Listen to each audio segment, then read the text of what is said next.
ರಾಜ್ಯದ ಜನತೆಗೆ ಮತ್ತೆ ಕರೆಂಟ್ ಶಾಕ್ ಎದುರಾಗ್ತಾ ಇದೆ.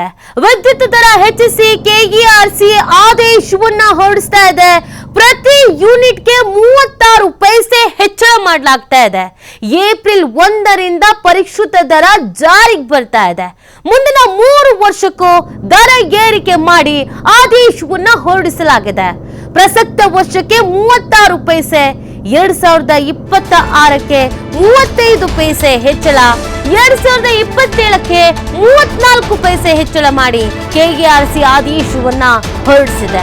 ನೋಡಿ, ರಾಜ್ಯದ ಜನತೆಗೆ ಮತ್ತೆ ಇದೀಗ ಶಾಕ್ ಎದುರಾಗ್ತಾ ಇರೋದು. ಯಾವ್ದು ರೇಟ್ ಜಾಸ್ತಿ ಆಗಿಲ್ಲ ಹೇಳಿ ನೋಡೋಣ.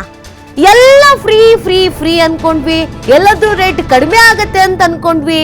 ಈಗ ನೋಡಿದ್ರೆ ಬ್ಯಾಕ್ ಟು ಬ್ಯಾಕ್ ಎಲ್ಲದ್ರ ರೇಟು ಜಾಸ್ತಿ ಆಗ್ತಾ ಇದೆ. ಮೆಟ್ರೋ ಆಯ್ತು, ಬಸ್ಸಿನ ಟಿಕೆಟ್ ಆಯ್ತು, ಆಟೋದು ಆಯ್ತು.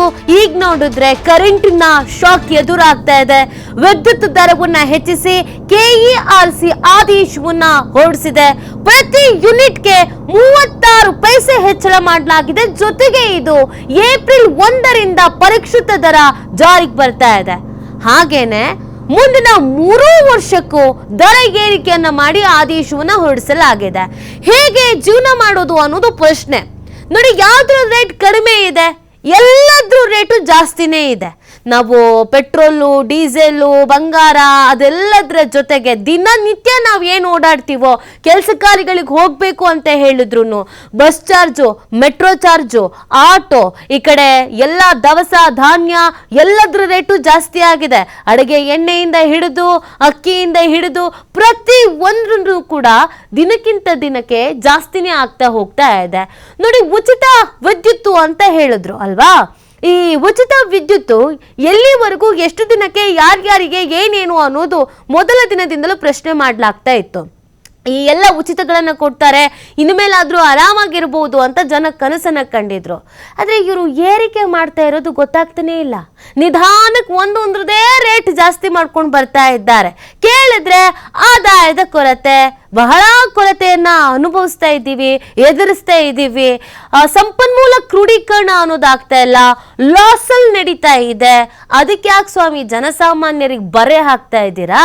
ಹೋಗಿ ಬಂದು ಜನಸಾಮಾನ್ಯರಿಗೆ ಯಾಕೆ ಹೊರೆ ಕೊಡ್ತಾ ಇದ್ದೀರಾ? ಯಾವ್ದ್ಯಾವ್ದಕ್ಕೆ ಅಂತ ಜಾಸ್ತಿ ಬೆಲೆ ಕೊಡೋಣ, ನೀವೇ ಹೇಳಿ ನೋಡೋಣ. ಯಾವ್ದ್ಯಾವ್ದಕ್ಕೆ ಅಂತ ಕೊಡ್ಬೇಕಾಗತ್ತೆ? ಈ ಬಗ್ಗೆ ಮತ್ತಷ್ಟು ಮಾಹಿತಿಯನ್ನ ನೀಡ್ತಾರೆ ನಮ್ಮ ಪ್ರತಿನಿಧಿ ಗಣೇಶ್. ಎಲ್ಲ ಫ್ರೀ ಅಂತ ಒಂದೊಂದ್ರದೇ ರೇಟ್ ಜಾಸ್ತಿ ಆಗ್ತಿದೆ. ಬಸ್ ಆಯ್ತು, ಹಾಲ್ ಆಯ್ತು, ಆಟೋದಾಯ್ತು, ಈ ಕರೆಂಟ್ ಇಂದು. ಸೊ ಇದು ಆದೇಶ ಹೊರಡಿಸಾಗಿದೆ ಅನ್ನೋದ್ರ ಬಗ್ಗೆ ಮಾಹಿತಿ ಯಾವ ತರ ಚರ್ಚೆ ಆಗ್ತಾ ಇದೆ, ಜನರಿಗೆ ಹೇಗೆ ಹೊರೆ ಆಗತ್ತೆ ಅಂತ? ನೀತಿ ಮುಖ್ಯವಾಗಿ ಜನರಿಗೆ ಇದು ಮೂಲಭೂತ ಸೌಕರ್ಯಗಳ ಬೆಲೆ ಏರಿಕೆ ನಡುವೆನೇ ಈಗ ವಿದ್ಯುತ್ ದರ ಏರಿಕೆಯನ್ನು ಕೂಡ ಶಾಕ್ ಆಗಿರುವಂತದ್ದು. ಪ್ರತಿ ಯೂನಿಟ್ಗೆ 36 ಪೈಸೆ ಹೆಚ್ಚಳವನ್ನ ಮಾಡ್ಲಿಕ್ಕೆ ಕೆಇಆರ್ಸಿ ನಿರ್ಧಾರ ಮಾಡಿರುವಂತದ್ದು. ಕಾರಣವನ್ನ ನೀಡ್ತಾ ಇರುವಂತ ಏನಂದ್ರೆ, ಪಿಂಚಣಿ ಹಣವನ್ನು ಎಸ್ಕಾಂಗಳಲ್ಲಿ ಏನು ಉದ್ಯೋಗಿಗಳಿಗೆ, ನೌಕರರಿಗೆ ಪಿಂಚಣಿ ಹಣವನ್ನ ನೀಡಬೇಕು, ಅದನ್ನು ಅಮೌಂಟ್ ಅನ್ನ ನೀಡ್ಲಿಕ್ಕೆ ಸರ್ಕಾರದಲ್ಲಿ ಅಥವಾ ನಿಗಮದಲ್ಲಿ ದುಡ್ಡಿರೋ ಕಾರಣಕ್ಕಾಗಿ ಗ್ರಾಹಕರಿಂದ ಪಡೆದು ಅವರಿಗೆ ಪಿಂಚಣಿ ಹಣವನ್ನ ಪಾವತಿ ಮಾಡೋ ಪ್ರಕ್ರಿಯೆ ಸಂಬಂಧಪಟ್ಟಾಗೆ ದರವನ್ನ ಏರಿಕೆ ಮಾಡಿರುವಂತದ್ದು. ಇದೆಲ್ಲ ಒಂದ್ ರೀತಿಯಲ್ಲಿ ಗ್ರಾಹಕರನ್ನ ಒಂದ್ ರೀತಿಯಲ್ಲಿ ಕೆಂಗಣ್ಣೆ ಗುರಿ ಆಗುವಂತದ್ದು, ಜನಸಾಮಾನ್ಯರ ಆಕ್ರೋಶ ಕೂಡ ಇದು ಕಾರಣ ಆಗ್ತಾ ಇದೆ. ಸರ್ಕಾರದ ಫ್ರೀ ಯೋಜನೆಗಳೇನಿರ್ತವೆ ಎಲ್ಲವೂ ಫ್ರೀ ಅನ್ನುವಂಥದ್ದು. ಅದರಲ್ಲೂ ಕೂಡ ಏನು ವಿದ್ಯುತ್ 200 ಯೂನಿಟ್ ಫ್ರೀ ಇರುತ್ತೆ.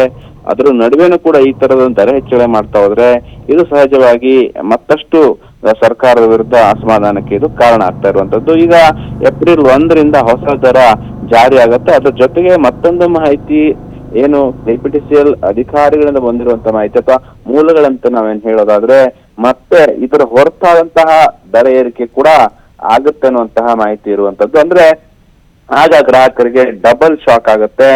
ಇದರ ಬೆಲೆ ಏರಿಕೆ ಜೊತೆಗೆ ಓವರಲ್ಲಿ ಒಂದು ದರವನ್ನ ಏರಿಕೆ ಮಾಡ್ಲಿಕ್ಕೆ, ವಿದ್ಯುತ್ ಬಿಲ್ ನ ದರವನ್ನು ಏರಿಕೆ ಮಾಡ್ಲಿಕ್ಕೆ ಮುಂದಾಗ್ತಾ ಇರುವಂತದ್ದು. ಹಾಗಾಗಿ ಎಲ್ಲೋ ಒಂದು ರೀತಿಯಲ್ಲಿ ಸರ್ಕಾರದ ಫ್ರೀ ಯೋಜನೆ, ಫ್ರೀ ಅನ್ನುವಂತಹ ಮಾತಿಗೆ ಎಲ್ಲಿ ಬೆಲೆ ಇದೆ ಅನ್ನುವಂತಹ ಪ್ರಶ್ನೆ ಈಗ ಸಾರ್ವಜನಿಕ ವಲಯದಿಂದ ಕೇಳಿ ಬರ್ತಾ ಇರುವಂತದ್ದು.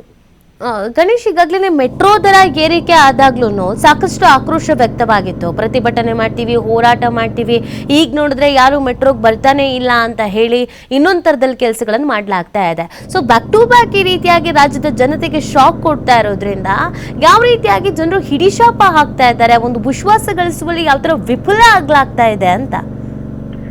ನೀತಿ, ನಾವು ಮೊದಲಿಂದನೇ ಹೇಳಿದಾಗೆ ಸರ್ಕಾರದ 5 ಗ್ಯಾರಂಟಿಗಳೇನಿದೆ, ಗೃಹ ಜ್ಯೋತಿ ಆಗಿರುವಂತದ್ದು, ಹಾಗೇನೆ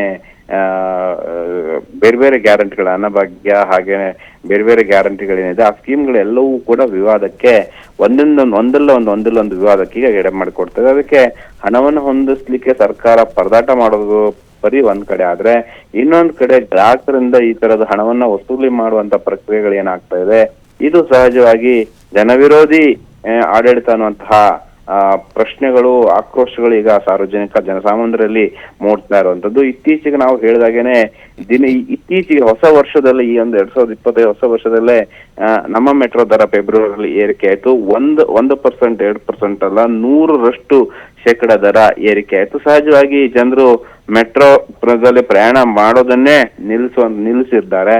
ಇನ್ನು ಇದ್ರ ಜೊತೆಗೆ ಹಾಲಿನ ದರ ಕೂಡ ಏರಿಕೆ ಆಗಲಿದೆ. 5 ರೂಪಾಯಿ ಹಾಲಿನ ದರ ಏರಿಕೆ ಆಗುವಂತ ಸಾಧ್ಯತೆಗಳಿದೆ, ಆಟೋ ದರ ಏರಿಕೆ ಆಗುವಂತ ಸಾಧ್ಯತೆಗಳಿದೆ, ಬಸ್ಸಿನ ದರ ಕೂಡ ಈಗಾಗಲೇ ಏರಿಕೆ ಆಗಿರುವಂತದ್ದು. ಹಾಗಾಗಿ ದಿನನಿತ್ಯ ಬಳಕೆಗೆ ಬೇಕಾದಂತಹ ಅಗತ್ಯ ವಸ್ತುಗಳು ಹಾಗೂ ಸಾರಿಗೆ ಸಂಬಂಧಪಟ್ಟಂತಹ ದರ ಈ ತರ ಪರಿಷ್ಕರಣೆ ಆಗ್ತಾ ಹೋದ್ರೆ, ಏರಿಕೆ ಆಗ್ತಾ ಹೋದ್ರೆ ದುಡಿಮೆ ಕಮ್ಮಿ ಖರ್ಚು ಜಾಸ್ತಿ ಅನ್ನುವಂತಹ ಪ್ರಶ್ನೆಗಳು ಮಧ್ಯಮ ವರ್ಗ ಹಾಗೂ ಕೆಳವರ್ಗದ ಜನರಲ್ಲಿ ಮೂಡ್ತಾ ಇರುವಂತದ್ದು. ಹಾಗಾಗಿ ಇದು ಒಂದ್ ರೀತಿಯಲ್ಲಿ ಸರ್ಕಾರದ ಈ ಒಂದಿಷ್ಟು ನಿರ್ಧಾರಗಳೇನಿದೆ ಮುಂದಿನ ದಿನಗಳಲ್ಲಿ ಜನರನ್ನ ಮತ್ತಷ್ಟು ಕೆರಳಿಸುವಂತದ್ದು. ಹಾಗೇನೆ ಮುಂದೆ ಈಗ ಹೇಗೆ ಬಿಜೆಪಿ ವಿಪಕ್ಷದಲ್ಲಿದೆ, ಅದೇ ರೀತಿಯಲ್ಲಿ ಮುಂದೆ ಕಾಂಗ್ರೆಸ್ ಕೂಡ ಸಾರ್ವತ್ರಿಕ ಚುನಾವಣೆಯಲ್ಲಿ ಸೋಲನ್ನು ಅನುಭವಿಸುವಂತಹ ಸಾಧ್ಯತೆಗಳು ಇರುತ್ತೆ. ಹಾಗಾಗಿ ಮುಖ್ಯಮಂತ್ರಿ ಸಿದ್ದರಾಮಯ್ಯ ನೇತೃತ್ವದ ಕಾಂಗ್ರೆಸ್ ಸರ್ಕಾರ ಏನಿದೆ, ಇದರ ಹೆಜ್ಜೆ ಇಡುವುದರಲ್ಲಿ ಎಲ್ಲೋ ರೀತಿಯಲ್ಲಿ ಅಡುತ್ತಾ ಇದೆ ಅನ್ನುವಂತಹ ಪ್ರಶ್ನೆಗಳು ಕೂಡ ಈಗ ಉದ್ಭವಿಸ್ತಾ ಇರುವಂತದ್ದು. ಓಕೆ, ಥ್ಯಾಂಕ್ ಯು ಗಣೇಶ್ ತಮ್ಮೆಲ್ಲ ಡೀಟೇಲ್ಸ್ಗಾಗಿ.